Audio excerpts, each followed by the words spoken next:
వాడకుండా పక్కన పెట్టేసిన గాజులు మీ దగ్గర కూడా ఉంటే ఈ ఐడియా డెఫినెట్గా ట్రై చేయండి, చాలా బాగా యూజ్ అవుతుంది. వీలైతే మీ సైజ్ కంటే కొంచెం ఎక్స్ట్రా సైజ్ ఉన్న బ్యాంగిల్ అయితే తీసుకోండి.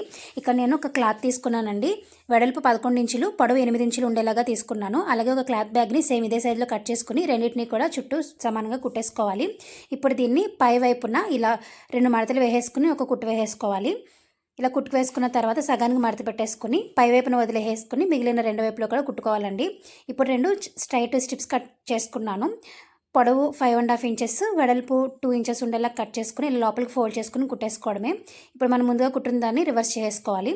ఇప్పుడు బ్యాంగిల్స్లోని ఈ స్ట్రిప్స్ పెట్టేసుకొని అటు ఇటు మధ్యలో వీడియో చూపిస్తున్న విధంగా పెట్టుకుని కుట్టేసుకోవడమేనండి. అంతే, చాలా అంటే చాలా ఈజీగా బ్యాంగిల్ తోటి బ్యాగ్ అయితే రెడీ అయిపోయినట్టేనండి. మీరు ఏవైనా వెడ్డింగ్స్కి వాటికి వెళ్ళినప్పుడు శారీ మ్యాచింగ్ కూడా రెడీ చేసుకుని అయితే తీసుకెళ్ళచ్చు. చాలా అందంగా ఉంటుంది. మీ సైజ్ కంటే పెద్ద సైజ్ బ్యాంగిల్ అయితే డైరెక్ట్ హ్యాండ్కి వేసుకోవచ్చు. నచ్చితే లైక్ చేయండి. Thank you.